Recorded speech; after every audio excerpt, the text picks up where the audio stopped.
అదే RTV app వార్తల్ని క్షణాల్లో చదివే అవకాశం ఉంటుంది. ఒక న్యూస్ పేపర్, ఒక టెలివిజన్ ఛానల్ మీ చేతుల్లో ఎప్పుడూ ఉంటాయి. ఈరోజు శ్రీకాకుళం నుంచి చిత్తూరు దాకా అన్ని వర్గాలు మీరు చూడండి.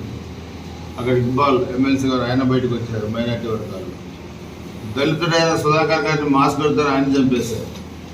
ఒక ఎమ్మెల్సీ దళిత డ్రైవర్ని చంపి పార్టీలు చేసి కారులో పెట్టి పంపించారు. కోడికొద్దు డ్రామా ఏంటి? గెలవడం కోసం కోడికొద్దు డ్రామా ఆడి ఒక దళితుడైన శ్రీనివాసరావు 5 సంవత్సరాలు జైల్లో వచ్చారు. అది 2 రోజుల్లో బెయిల్.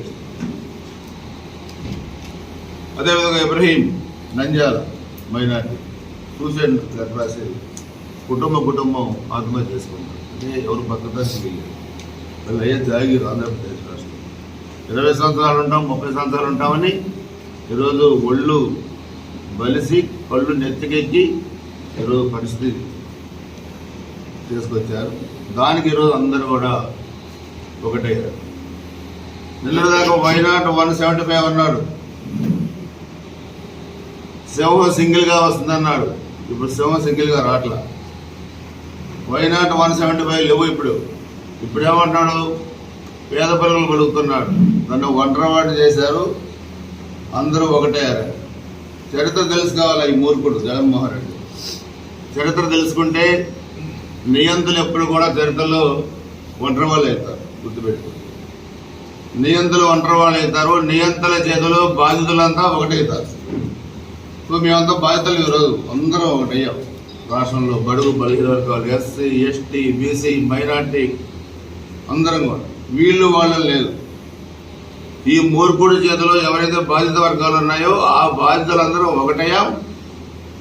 మేము చిన్నవాళ్ళం కావచ్చు, చలిసేవాళ్ళం కావచ్చు, బట్ బలవంతమైన సర్పాన్ని మాత్రం చంపేస్తాం, పక్కన వదిలిపెట్టాం.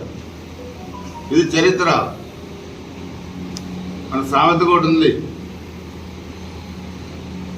బలవంతమైన సర్పం తలిసీమల చేత చిక్కి చావే సుమతి అని ఉంది మనకి.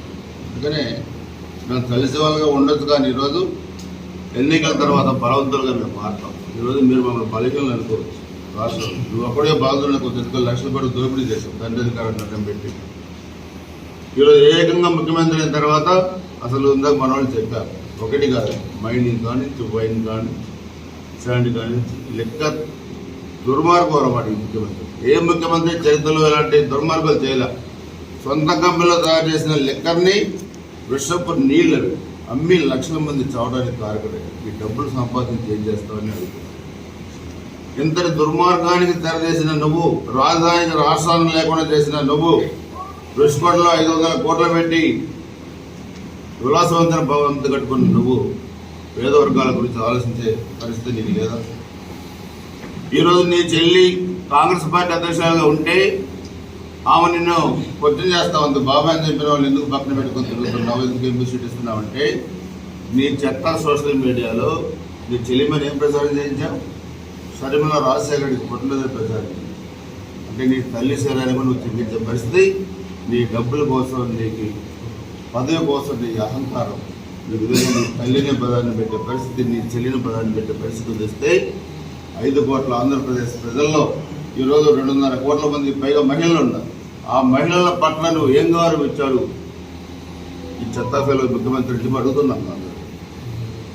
బడుగు బలహీన వర్గాలు అందరూ అడుగుతున్నాం. మహిళలకి, తల్లికి చెల్లిని చెత్తాఫేలో ఈ రాష్ట్రాన్ని ఏం బాగు చేస్తాడు? బడుగు బలహీన వర్గాలను ఏం బాగు చేస్తాడు? పేదల సంక్షేమానికి ఏం చేస్తారని అడుగుతున్నాం. అందుకే ఒళ్ళు కోవెక్కిన ఈ ముఖ్యమంత్రిని మే 13వ తారీఖు అందరూ ఇంటికి పంపించడానికి సిద్ధంగా.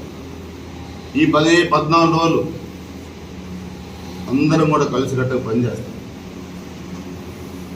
మే 13 పోలింగ్ జరుగుతుంది. మే 13 సాయంత్రం నైట్ కల్లా బ్యాలెట్ బాక్సులన్నీ కూడా పెట్టెలన్నీ సీల్ చేస్తాం. జూన్ 4వ తారీఖున పొద్దున్న 8 గంటలకి బాక్సులన్నీ సీల్ ఓపెన్ చేస్తాం. మధ్యాహ్నం కల్లా కూటమి అధికారంలోకి వస్తుంది. సాయంత్రం కల్లా వైసీపీ పార్టీని సీల్ చేసి ఆంధ్రప్రదేశ్ రాష్ట్రం బొంద పెడతారు. 5 కోట్ల ఆంధ్రప్రదేశ్ ప్రజలే. ఇది జరగబోయే చరిత్ర. దీనికన్నా భిన్నంగా జరిగితే మళ్ళీ ప్రెస్ మీట్లో నేను చెప్తాను. జరగబోయేది నేను భవిష్యత్తు కూడా చెప్తున్నాను. ఇదే జరగబోతుంది. ప్రకృతి గొప్పది, గుర్తుపెట్టుకోండి. నువ్వు బతుకు, అందరిని బతకని.